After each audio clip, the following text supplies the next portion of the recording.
From increasingly unpredictable weather patterns to longer and more severe wildfire seasons and the rapid loss of sea ice, the impacts of climate change on life in Canada are impossible to ignore. And those with the most at stake, children, teens, and young adults, face an uncertain future.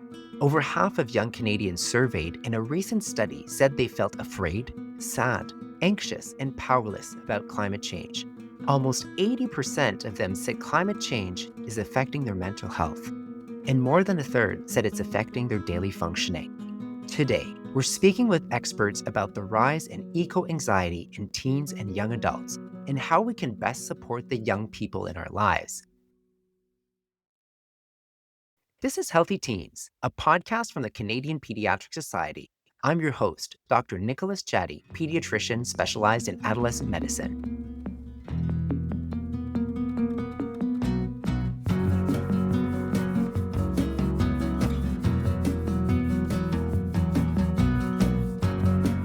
Hi, everyone.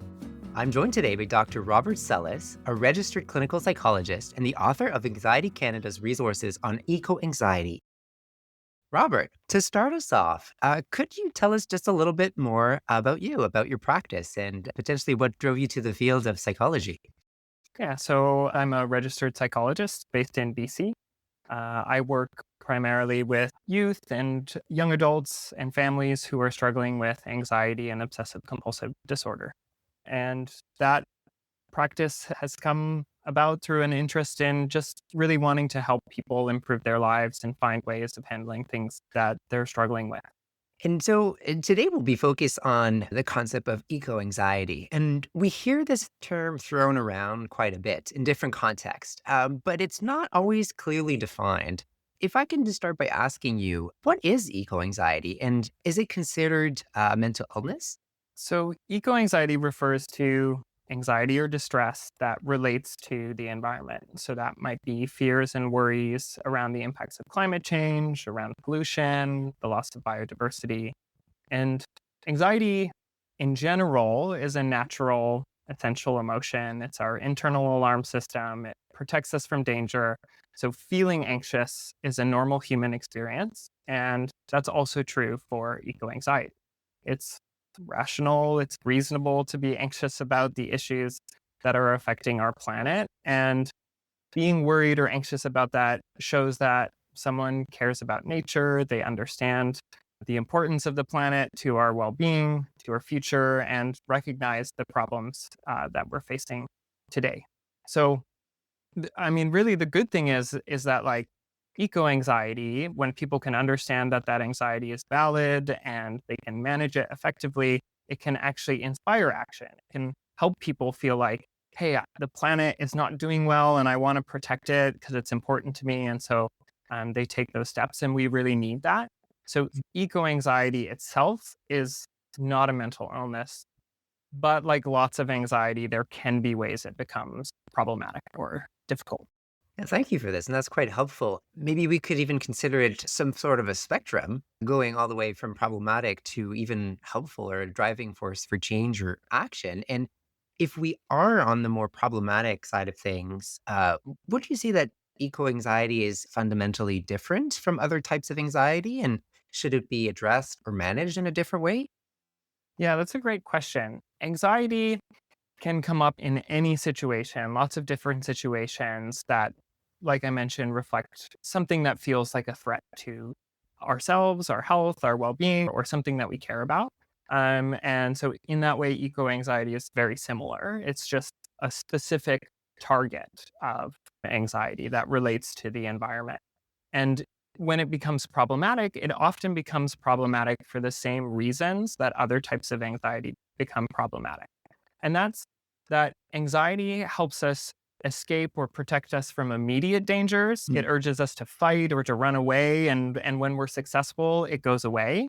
But when we face large and complex problems, uncertain problems, problems that can't be easily resolved, we get stuck because the anxiety keeps coming back. And then our brain starts to think, well, maybe the anxiety itself is what's a threat. It's making our life hard. It's making us feel uncomfortable. And so now we're trying to escape the uncomfortable feelings themselves. And often this creates a spiral or a trap that people really get stuck in, where they're working so hard to try to feel better. But no matter what they do, they end up just feeling worse and worse. Mm. And as a pediatrician, I see that with a lot of teens I see in practice. It becomes so overwhelming, whether it's environment related or other sources of stress or anxiety, then it takes all the room and affects your functioning.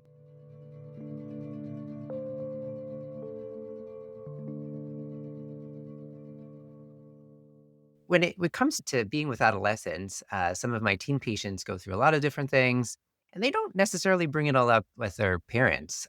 They may talk about more things with their friends. If I'm a parent and I'm concerned about the issue where I think my teen may be struggling with eco anxiety, what would be a nice way to start the conversation or see how that might be affecting my teen? I think parents can do a lot of good by creating safe spaces where conversations could happen.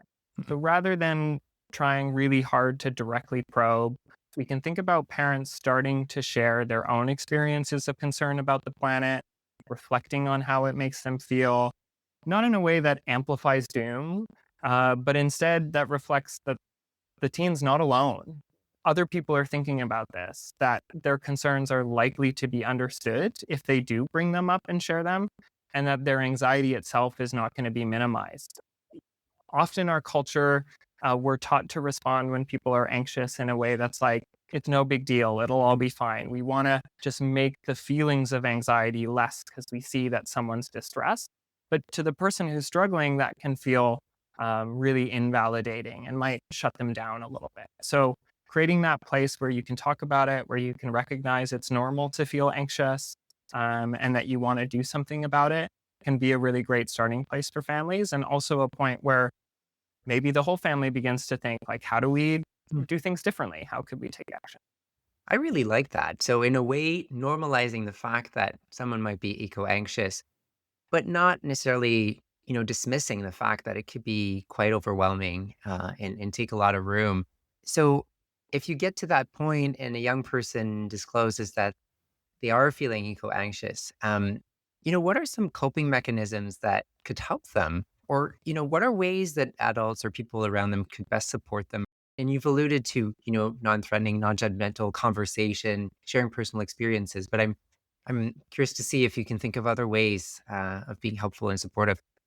Yeah, I've been thinking about this one a lot. I think I've identified three layers potentially of ways you could cope. So, layer one is you're having really hard feelings. How do you cope with hard feelings?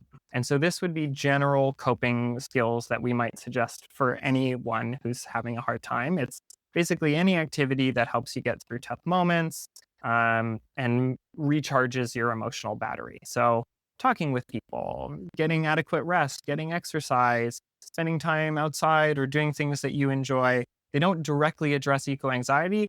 They're just, hey, you're really struggling. Let's help you get through that in a way that feels healthy and helps you build yourself up. Uh, the second layer, a little bit harder, is more detailed in the online article, but learning new ways of responding to our thoughts and feelings that help break that cycle that we're Mm. stuck in.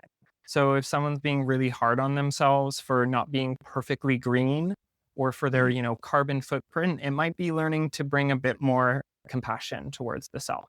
If Mm. someone is constantly searching for positive news or reassurance that everything's going to be okay, it might be learning to sit with and accept that everything is not okay.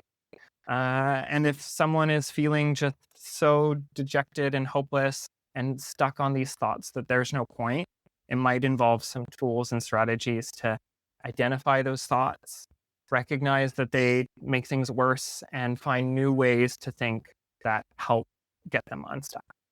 Um, and then finally, the last thing that if we're able to do is to start to align our actions with our values. The best way we can cope is by making decisions to act based on who we want to be in the world we want to see, rather than based on escaping those uncomfortable feelings. And while this doesn't get rid of the anxiety, when we choose to do this and we choose to do something positive, it creates this sense of hope. It gives us this sense of purpose, and our actions directly then show us that change is possible because we've changed things for ourselves. Um, so the final comment, just coming back to what parents could do then, is parents can support that process by modeling it. They can talk about their feelings and engage in healthy coping. They can be willing to face their own fears and do what's hard and inspire action in their teens. When teens are really overwhelmed and anxious, they can, be validating, non-judgmental, and encourage them to get through it. And then also brainstorm those things of how they might cope in tough moments or what they could do to take action. I really, really like the three kind of levels of intervention and how to think about that. There was a lot there, and I Yeah. really do want to come back to that online article. But I do wonder, if a parent has sort of tried to act on all those fronts and, did the lifestyle, behavioral, and taking care of yourself and trying to get some tools and then trying to align values. And in the end, it seems like it's not working. Is there a point where there's a need for professional help?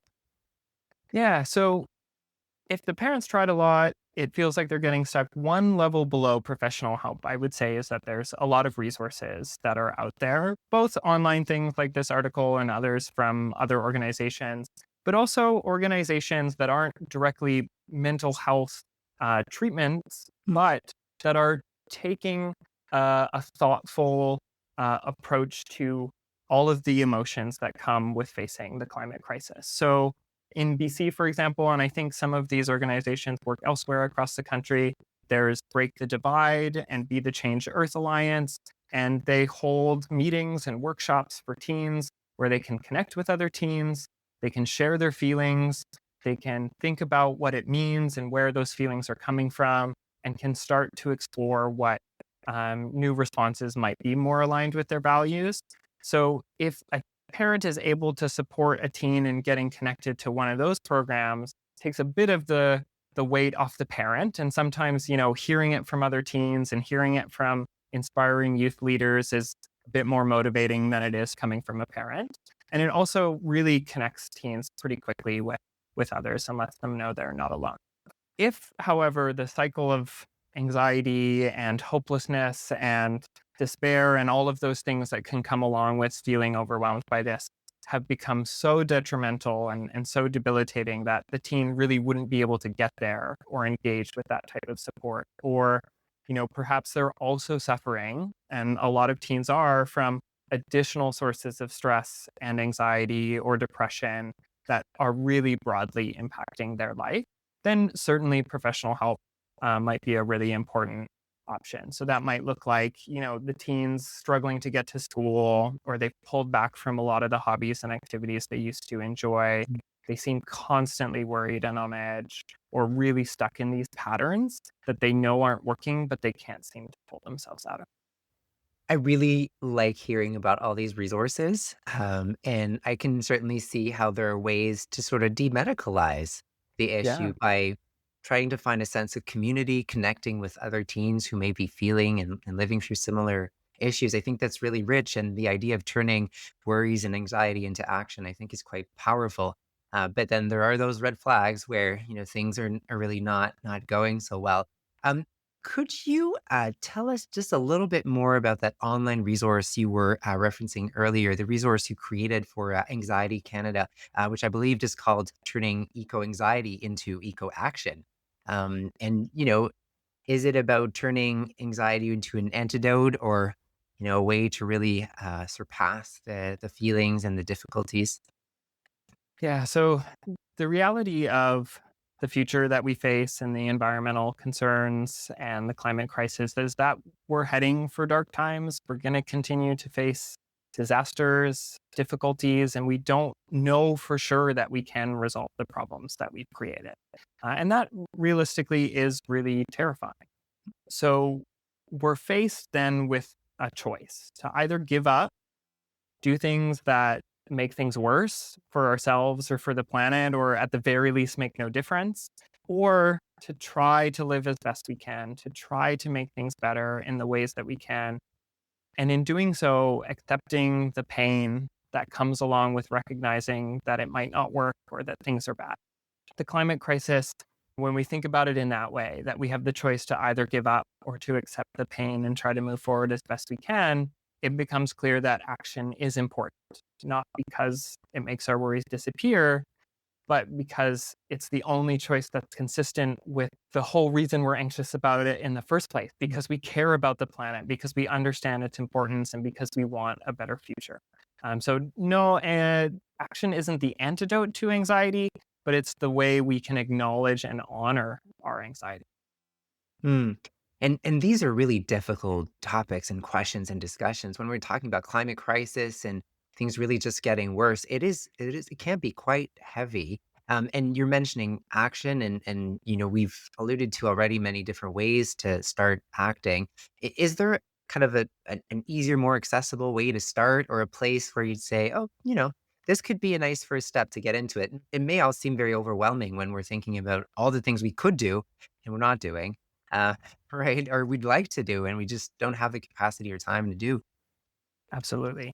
So if someone's truly, truly overwhelmed, the first thing is to take care of their well-being. A message I don't want to send is your kid's so anxious about the environment, immediately they should go and do everything they can to change it, because mentally they might still be trying to fix the problem when ultimately we know that one individual can't. So the first action we can take is to take care of ourselves and build ourselves up. But if we think about climate action, the place that I would recommend starting is in building connection. We feel really siloed, we feel really isolated when we're facing this alone, and it is absolutely impossible as individuals to overcome this challenge. And one of the things that I experienced when starting to work on understanding eco anxiety more and the ways that we could handle it is that I also felt like no one was doing anything. And then when I looked more into it, I realized that there is this vast network of organizations, of communities who are taking action, who are working hard, who are trying to make change. And when you plug into those organizations and you start sharing how you're feeling and hearing how other people are feeling, you realize that you're not alone. So for teens, that might involve talking to their friends and their family more, joining a school club if there is one, taking a look at organizations that work in their local area and picking one that matches their interests. So maybe it's a beach cleanup, maybe it's a science and technology group that looks at ways that you can solve the climate crisis. Maybe it's based on animal welfare and protection. There's no one right way to do it. You're just looking to find a place where you could potentially meet other people who share those interests and those concerns with you, and have a little bit of guidance towards a place that you can start. Yeah, like how building community in difficult times is so important. And what comes to mind for me is that teens often spend a lot of time online through social media or other ways of connecting virtually. Um, would you say that being online too much could, well, I guess, be a nice way to get support and community, but also potentially getting bombarded with negative or difficult messaging and content about the environment? Yeah, the internet is and social media are such two-sided things where they have the potential to bring a lot of good and to help organize and build community, but can also carry some risks, especially if we're not using them intentionally. And so if someone is really concerned about the climate, what's potentially going to happen is that they're going to spend longer or click on or notice content that's related to it, which then builds this algorithm feedback loop that you get more and more of that content. And it starts to feel like that's the only thing that's happening in the world. It becomes very dark and gloomy. And none of that isn't happening. It's not the idea. And so that can be this pull then that you feel like, well, I can't stop watching it because I can't just ignore all the bad things that are going on in the world. And the mind might be saying, we have to stay vigilant, we have to know, and it matters to pay attention to these things. And at the same time, if we ask ourselves, does watching more of this content prevent it from happening to me? Or does watching more of this content inspire me to take action on things that I can control? Almost always the answer is no.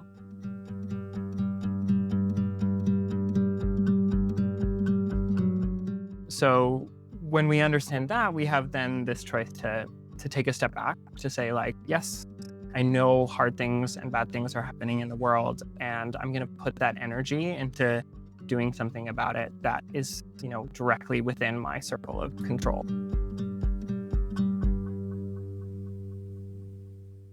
Well, thank you so much for sharing that. This discussion has been really, really rich. Robert, thank you so much for joining us today. Thanks for having me. Dr. Robert Sellis is a registered psychologist in British Columbia and the author of Anxiety Canada's resources on eco-anxiety. We'll drop the link to those in the show notes.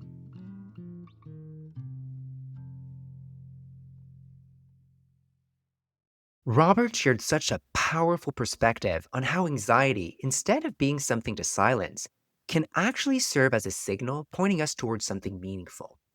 Our next guest picks up that thread. It's not about fixing the anxiety right away. It's about acknowledging it, making space for it, and then helping our kids turn that energy into connection with the environment, with others, and with a sense of purpose.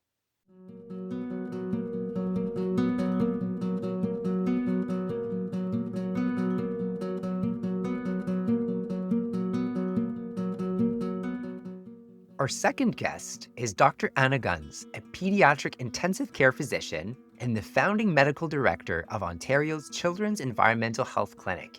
Anna, welcome to Healthy Teens. Thank you for having me.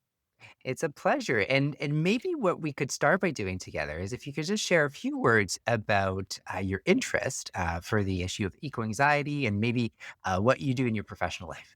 Happy to. I'm a pediatric ICU doctor, and I also have this children's environmental health clinic.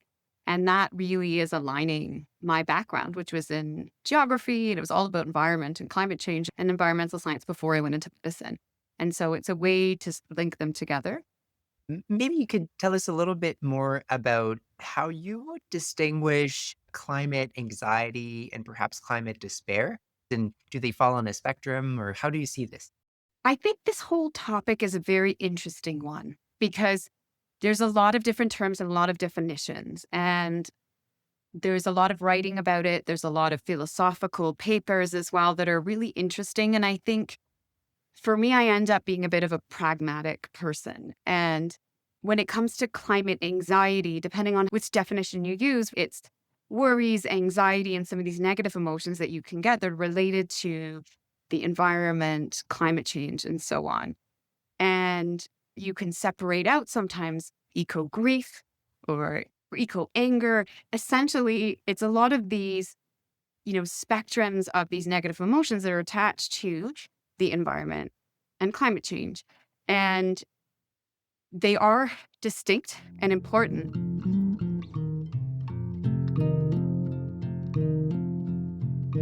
But it's also completely normal to move around between these different areas. And I think I just wanted to normalize that. But when you get to climate despair, really you're talking about when you're getting to hopelessness. So people in climate despair it's too far gone. There's no future for me. There is no activation and possibility. Whereas when you have climate anxiety, it can be activating. It can make you lean in and want to do more and understand more. So I think, when I think of all of this sort of area of these different climate emotions, including anxiety and grief, I think of very real, very valid emotions associated with people's connection to the environment around them. And key concepts are hope and hopefulness, that they're real and grounded in actual truth, as opposed to other types of anxiety where, we worry about that we failed a test that we've already done. And, maybe we're hyping this up in our mind. These are very real problems that people have anxiety about. And when I take a step back, the fact that we can describe these whole other areas of mental health emotions that young people and older people are experiencing, and that it is really important and they're distinct when it's eco-anxiety, I think it just is another way of framing the importance of the environment, the land, and our connection in our own health and well-being. Anxiety is appropriate. Worry, concern is appropriate because I think truthfully, if you really truly understand how things have changed, it's going to worry you. But the point is, don't let that get into despair where there's hopelessness and then kind of no point in continuing. I really like how you phrase the issue of eco emotions and some of them being perhaps a helpful uh, thing, really, that could bring you to action or awareness. And then if you do go to that end of spectrum where we're in the despair state, then there's probably need for help and support.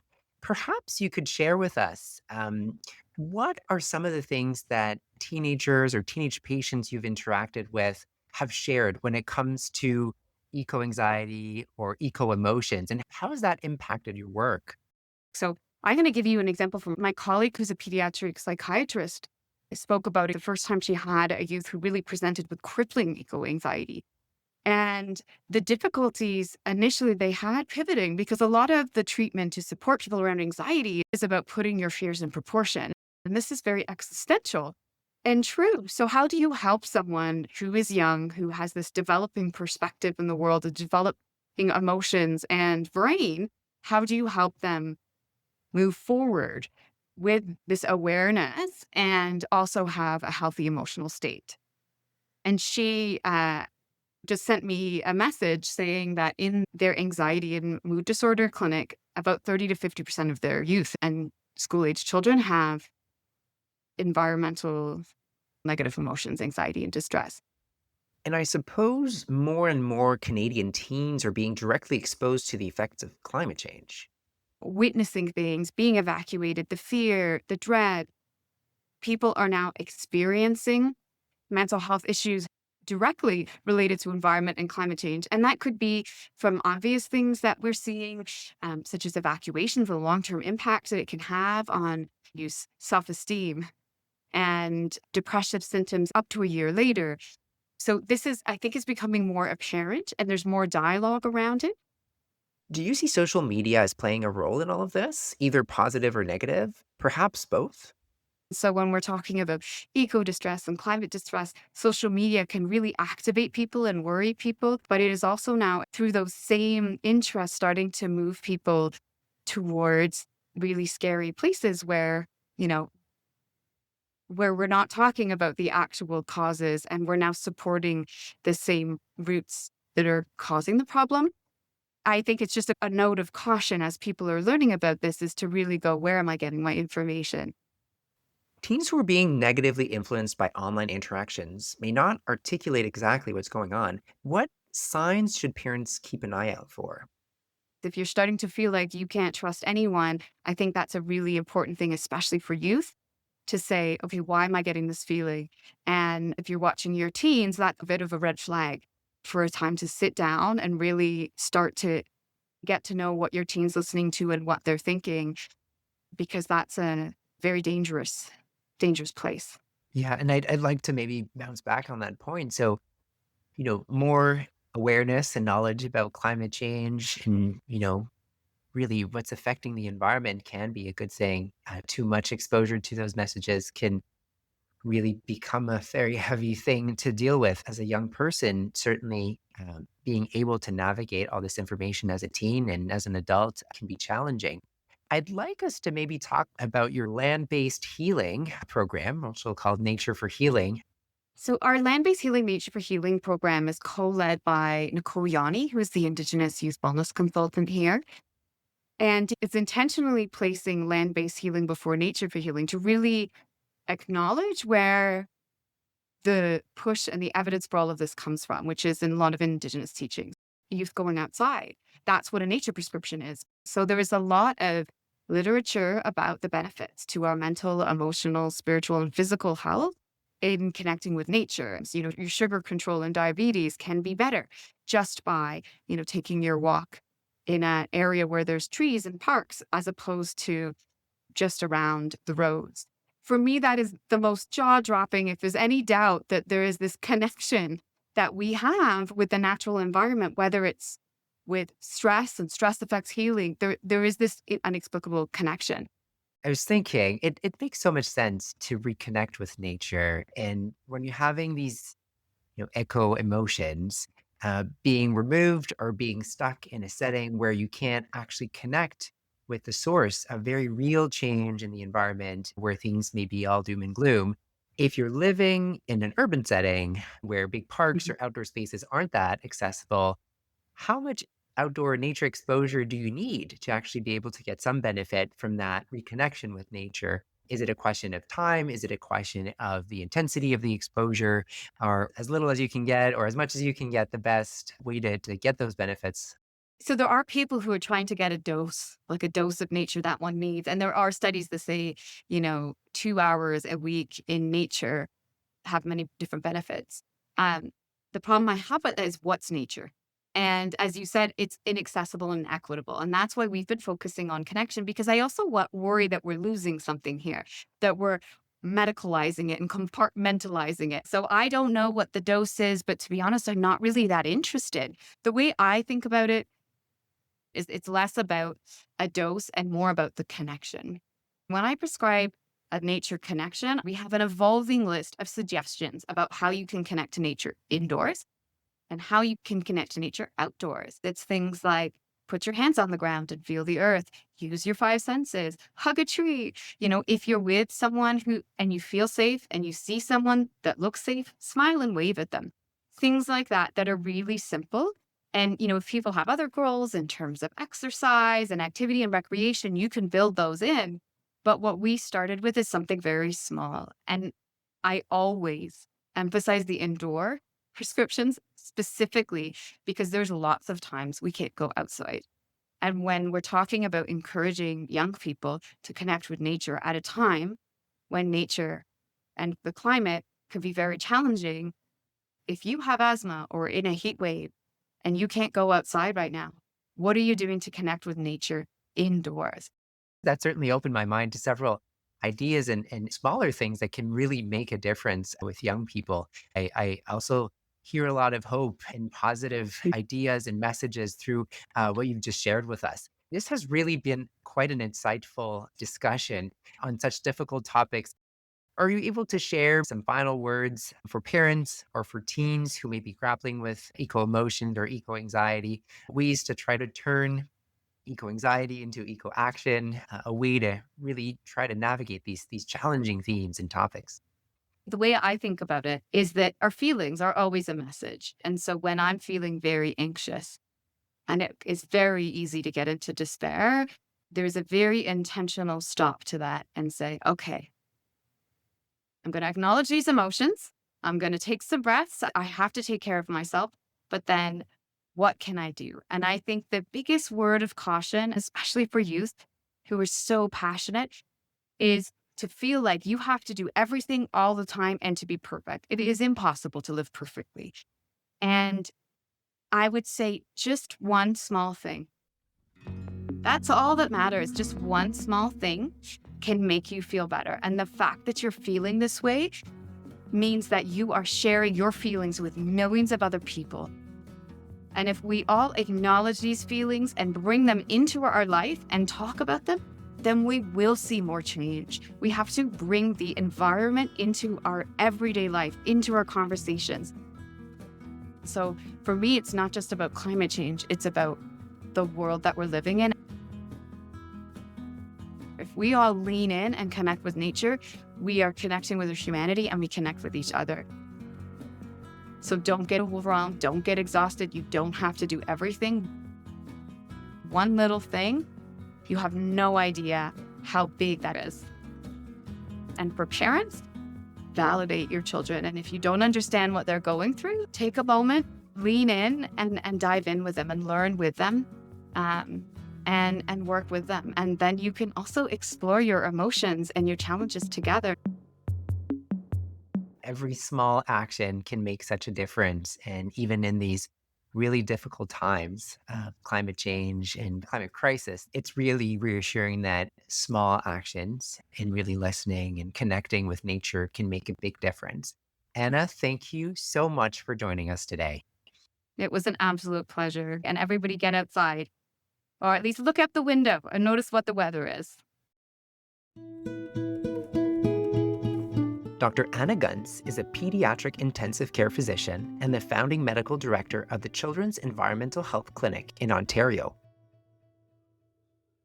Anxiety is a normal and healthy reaction to stress, and climate change is a real and pervasive threat. Teens who are feeling anxious, worried, or despondent about the future do best when they are validated, connected, and feel they're part of the solution. I'll leave you with a message of hope from Robert Sellis. We don't need hope in a specific outcome, that one specific thing will be solved, that everything will be better. We just have hope in the fact that if we choose to take actions that are consistent with what we want, that those actions will expand and create more of that hope and more of that change. So if you're listening to this, you're already demonstrating that it's something that you're thinking about, that's something that's important to you. I hope it inspires you to move forward with action that creates even more hope for all of us.